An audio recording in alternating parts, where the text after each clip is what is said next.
Well, what's happening, y'all? It's your boy Lab here. In this video, we're going to talk about why you should be worried for the upcoming Secret Invasion storyline that's set to release on Disney Plus June 21st. Given Marvel and Disney Plus's recent batch of shows or their releases, looking at She-Hulk, we're looking at you. Yeah, let's fix that. We're looking at the latest slew of Marvel D Plus shows.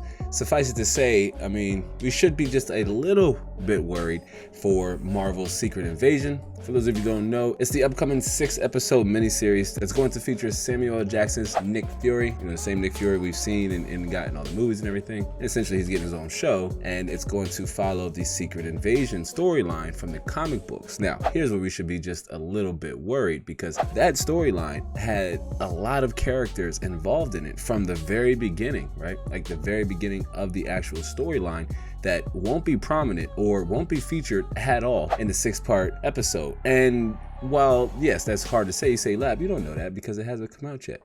But if you look at the trailer, right, the initial trailer, we've seen some of the most C-list of C-list actors or some of the most reoccurring side characters in the MCU that's heavily featured in the trailer, like along the lines of Everett Ross, the former S.H.I.E.L.D. agent or what have you.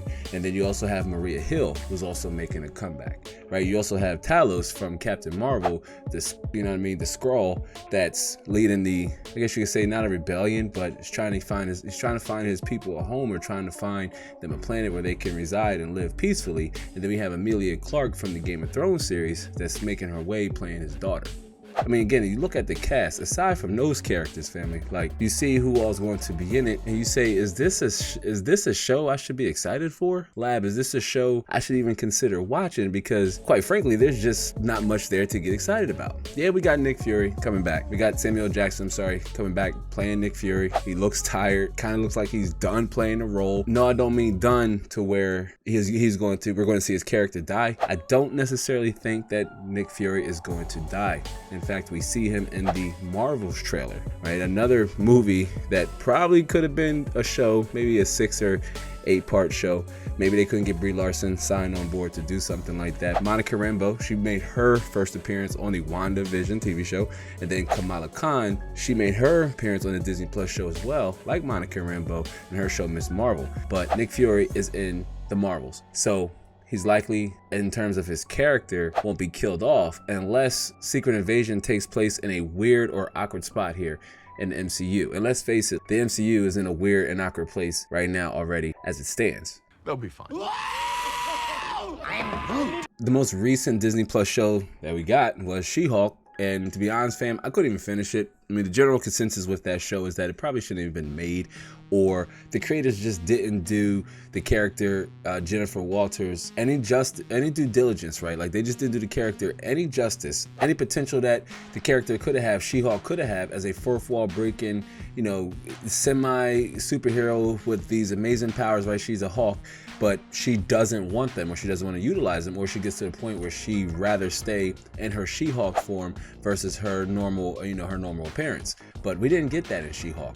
Yeah, they're coming out with a Daredevil show, Daredevil Reborn, right? And then we're going to get a Punisher show. But what will these shows look like? They'll probably be the Disney Plus version of them. And if you look at how She-Hulk was handled, that might give you some insight as to what we're going to get with Daredevil and the upcoming Punisher show. Again, She-Hulk was, forgettable. Probably shouldn't have been made. Hawkeye, a lot of the audiences are split on it, but I think it was one of their better, more grounded TV show storylines, right? They did Kingpin dirty. That's one thing I had a really big issue with, is how they handled Kingpin. Then you had the Falcon and the Winter Soldier, which had its potential, right, with the level of violence and just the action. Again, it tried to get back to what made the Winter Soldier great, especially when it was featuring a storyline or an adventure with Bucky and Sam Wilson. But it still felt like it was missing some things. There were some, messages in there that just kind of interfered with the overall story of the arc.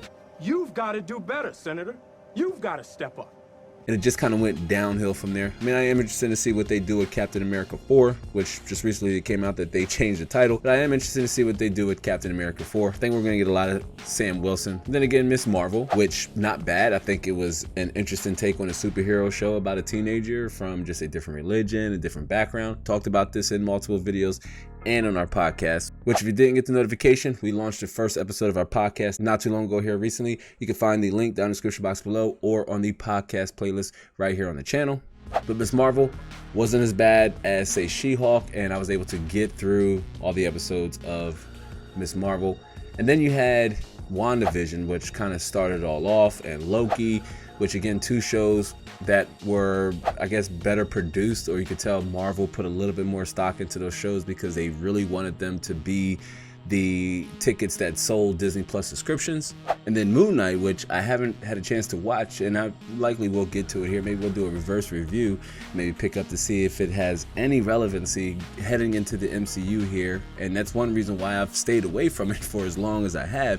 It's much like my argument with Blade. How are they going to properly introduce vampires when Marvel has had numerous opportunities to do so and they just haven't? So they introduced this heavy supernatural element and vibe that's obviously all over Moon Knight. And what does it really add, or what does it add to the overall narrative here in Marvel Phase 5, or any, what's the relevancy in it in past phases, right? Like there's no mention of Moon Knight or these powers that have existed long before any of the events that happened so far in the MCU.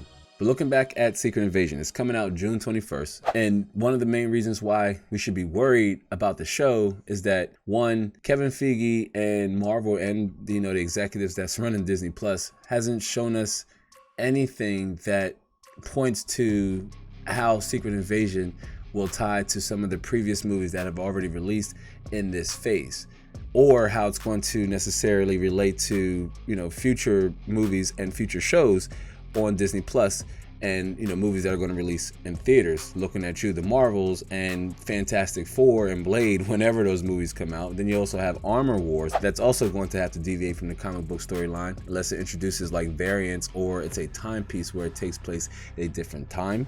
But we'll have to wait and see where Secret Invasion fits in here in the overall arching story of Phase 5. Should be worried because, unlike before, Marvel in the previous phases, especially 1 through 3, maybe up to 4, had strong continuity in between their movies, and then they introduced the shows, which started off with a strong concept, right? We had, the events that happened in WandaVision. We saw them play out in the Multiverse of Madness. But I say that we should be slightly worried for Secret Invasion. It looks like they're trying to pull too hard from the Winter Soldier card, which the Winter Soldier is arguably one of the best entries into the MCU, like in its entirety, especially if you factor in like non-Avengers movies. What exactly can I get from this piece of Disney Plus or Marvel Disney content? It's not going to be anything like the Secret Invasion storyline, the comic book storyline, right? Either one of them, which featured characters that are either dead or Marvel's not allowed to use. Hello, darkness, my old friend. How will Secret Invasion connect to Marvel Phase 5 and the movies that are going to come down the road? With no other major Avengers or heavy players involved in Secret Invasion, that might rest somewhere between at most a cameo. That remains to be seen, and that family is why we should be worried, but we will be there to watch it day one when it comes out. But that's all I got for this one, y'all. Stay subscribed up. I do hope to catch you all in the next one. So until then, be easy.